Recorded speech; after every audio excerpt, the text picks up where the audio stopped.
Hello mga IMEX, good day sa lahat and Happy New Year. Muling nagbabalik ang Accessory Series natin for 2025. So, kumusta ang lahat mga IMEX? Kumusta ang mga kabulok natin? Itong MXI natin 2017, may mga parts na dito na luma na, may mga gasgas na at mga visible na corrosion na rin or kalawang. Itong side mirror, stock side mirror ng MXI. Matagal ko na rin kasing balak na i-install dito yung foldable na side mirror. It happens lang talaga na laging nag-out of stock kasi in demand. Actually, may nakita pa akong isang available na item.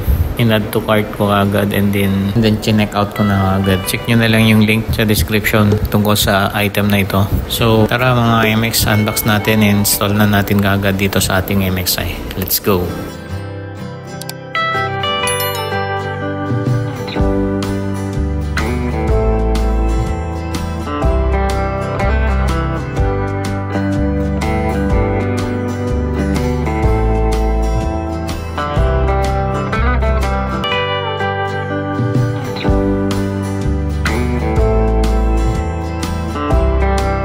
Take note pala mga ka-MX, sa pagtatanggal nyo ng right na side ng side mirror ay pipihitin nyo lang siya ng clockwise or pakanan.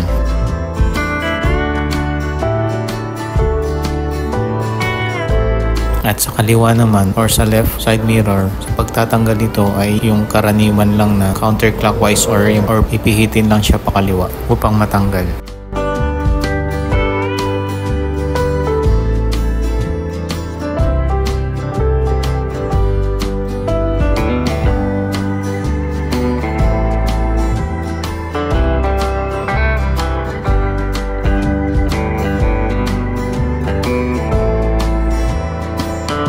Bago natin i-install ang handle bracket ng side mirror ay unahin muna natin ilagay ang plastic washer nito. Saka natin isunod ang bracket at ang 10mm Allen bolt nito.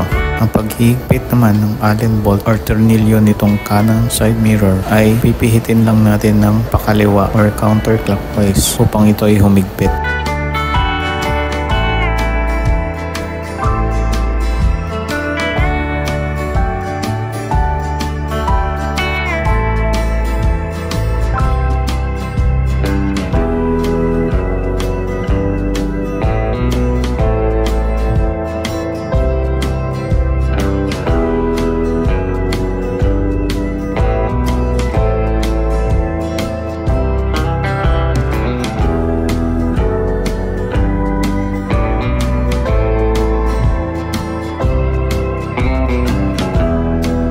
Sunod naman ang pagsasalpak ng side mirror. Kung mapapansin nyo, may thread yung stem ng side mirror. Ibig sabihin, pagkapasok nyo dun sa bracket, ay pipihitin nyo to pa kanan or clockwise upang sumakto at humigpit ito sa socket. Pagkatapos ay isisecure nyo rin, ilalak nyo ito sa pagpihit ng maliit na Allen screw.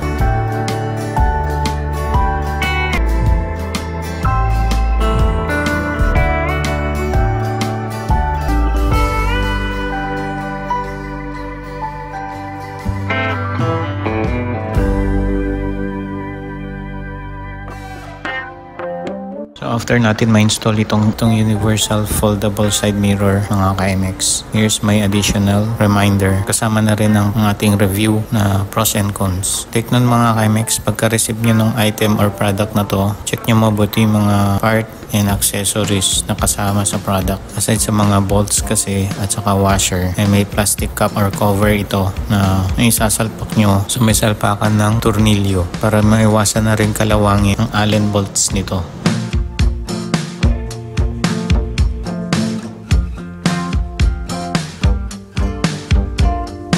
Next is my honest review or pros and cons. Regarding dito sa product na to, unahin muna natin yung downside or yung cons. So ang unang cons nito mga ka-MX ay wala siyang extra na bolts or wala siyang extra na tornilyo maliban dun sa dalawang pares na Allen bolts. And then, yung Allen bolts kasi nito is maikli. So, kung gusto kong gamitin yung tinanggal ko cellphone holder ay hindi na siya mahihigpitan dahil ito ay maikli. So, ang ginawa ko is bumili ako ng mas mahabang 10mm Allen bolts na stainless upang magamit ko muli ang aking cellphone holder.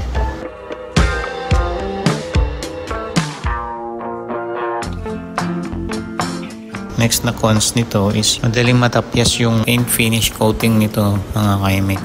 Accidentally na nahulog ko yung item. Natuklap yung spot ng pintura sa may bracket ng side mirror. So later ko na lang i-retouch ng pintura ito. And next na cons is actually hindi siya cons more on pros siya kasi dito sa height niya is although mababa yung level ng height nitong side mirror na binili natin, consider ko siya na mas okay, mas maangas tignan. One good reason na yun ay dahil mas safe siya dahil less ang risk na sumabit o mabangga siya or masagi sa mga nakakasulubong o nakakasabay ko sa daan na motorista. Next naman is dun tayo sa pros. Pros nitong product na to is in quality, same as original stock. Terms of stability, yung hindi siya shaky lalo na pag nasa biyahe at yung vibration ng makina sa side mirror ay hindi ganun kauga yung pag tumitingin ka sa side mirror. One thing more is yung same siya ng size ng original size stock na side mirror ng Yamaha.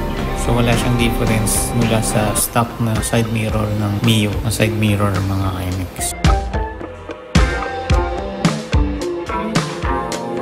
Next one na pros, best thing nito ay yung foldable na side mirror siya. Pwede mo siyang tupiin para dagdag forma at dagdag angas sa motor natin. Every time na gusto natin i-flex ang ating motor sa motor show or daily angas sa daan.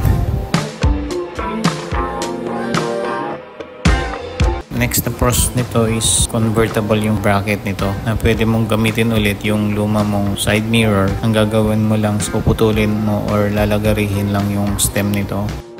Yun, isasalpak mo na lang siya sa bracket nito na mako-convert mo na siya na foldable na siya. And lastly, quality and affordable siya. Kaya hindi nakapagtataka na sold out lagi sa karamihang mga shop or motor shop. Lagi siyang naso-sold out.